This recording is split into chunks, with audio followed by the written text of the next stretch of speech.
Beast.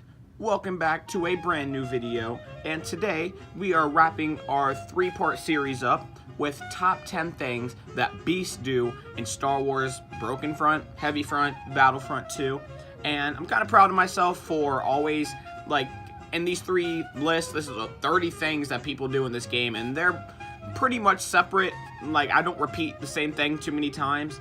So, yeah, I'm happy with that. So, check out the top 10 things that noobs do, top 10 things that nerds do, and let's get into the list of top 10 things that beasts do in Star Wars Battlefront 2. Number 10, they scuff drop. And this is, obviously, as the other two are going to be a controversial thing. Obviously, this is my opinion, and I think that beasts scuff drop to avoid, the supercharged sentry. If you run up on a heavy and he has a vanguard, or a heavy and a vanguard. If you run up on a heavy and he pops a shield and you have a vanguard, sometimes it's best to try to jump over it and try to get the kill, even though most times it won't work because the shield is OP anyway.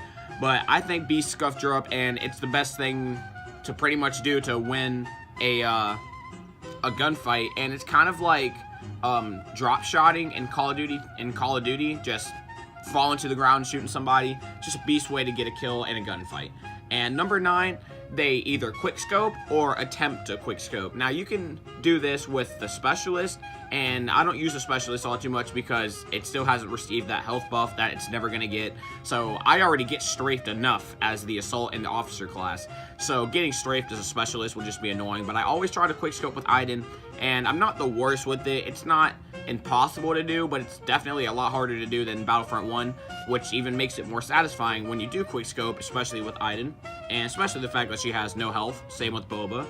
And number 8 is you hate the CR2 and the blurred. And before everybody starts disliking, I did combine this one with another one because I know not everybody is going to hate the CR2 and the blurred. I really try not to use it. I use the E16 and I try to use the A280, but I've combined this one with flanking. That's another thing that beasts will do, is sometimes you can't just run up on the nade spams. You have to go around, which is something that I do very often. So I do a lot of flanking. And number 7 is they don't upgrade their grenade into the improved thermal detonator or improved impact grenade, because I think that's a waste of a class unless you're a noob, in which case, even in my top 10 noobs, you nade first, see a person, you throw a nade, and I think that's something that's really overpowered, and the impact grenade will kill you from like a whole freaking football field away if it's improved all the way, and I just don't think that's something that should be done. If I could get rid of my nade and my vanguard, I would, but they just don't give you the option to do that, which is really annoying. So number 7 is not using the improved thermal detonator. Number 6, I have kill streaks just as a whole. In order to be a beast, you've got to be able to go on some kill streaks, and whether that's an assault kill streak or a hero kill streak, I'm not talking about a vehicle kill streak, obviously, but if you're an infantry or a hero kill streak, I think that's a very beastly thing to do. And number 5 is not using OP things, not using the shield, the explosive sentry, the explosive shot glitch, the blurg explosive shot. Just to not use OP things as a whole is a very beastly thing to do. And you still do good regardless of not using these OP things. Number 4 is not using the LAAT and the AAT in order just to get kills, and that can include ATSDs as well, because you don't need them. You can go on kill streaks without it, and yeah, it's fine for noobs to do it because it's what makes the game immersive, because they're there, but they're not really necessary. And honestly, if I had a server, I would probably block LAATs and AATs, but not chicken walkers, because then you can just destroy them as a team.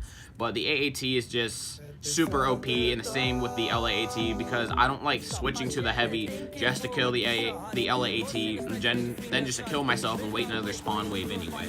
That's annoying.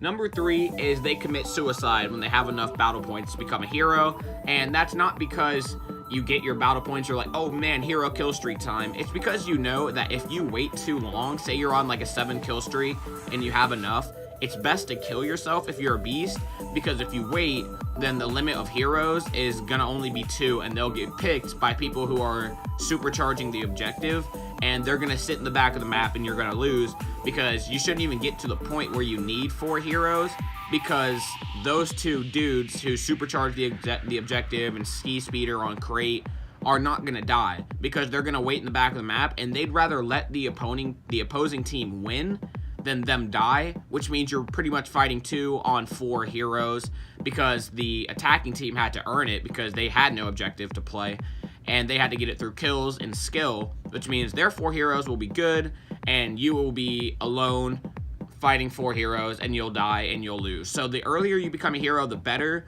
so that you can try to stop that team before they even get to the point where it's 4 on 4 heroes. Number 2 is they play the objective. That's a pretty obvious one. Playing the objective is important. You don't have to supercharge the objective, but to be around it, to try to get your team to get to the point where they can override it, but not necessarily overriding the objective yourself. The perfect example is on Starkiller base on the 2nd phase when you're attacking. Trying to clear the objective for the noobs to get on it is not easy to do. That's why that's one of the few times I'll use a jump pack trooper to shoot them up that stairway, and I think that's a very beastly thing to do. And as like the obvious thing on the noob list and the nerd list, number 1 was obvious. So the number 1 thing that beasts do is they emote, because emoting is beastly. And even if you disagree with that, once we get customization, you will not be able to disagree with that, because when we have pancake emotes, you are going to be happy, just like I'm going to be happy. And whether or not you're using pancakes or not, I can't wait to just customize my pancake. I don't care if they even put them in customization crates. I will literally play this game 24/7 until I get my pancake unlocked, and then I'll just go in games and I'll just be emoting until the world ends. So that's my list of top 10 things that beasts do in Star Wars Battlefront 2. And we still have no update on when this patch is going to come. We need a patch.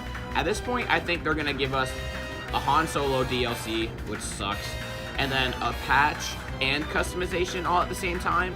They might not give us the customization. They might just give us a patch and the DLC, but hopefully they'll give us customization as well.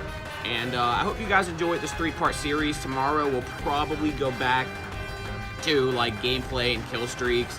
And this was a good break for me. I haven't played Battlefront over these 3 days to just kind of let myself just kind of forget about the whole explosive shot thing.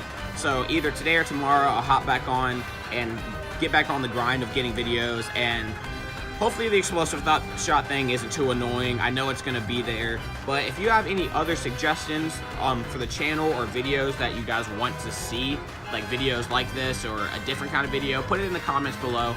Let me know what level beast you are. And yeah, I hope you guys enjoyed the video. If you made it this far into the video, type fruit snacks. I don't know. I always just make up something random. Type fruit snacks. And I hope you enjoy the video. Subscribe, like, comment, and share. I'll let you know what level beast I am in the comment section below. And as always, may Pancake Face be with you.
Yeah.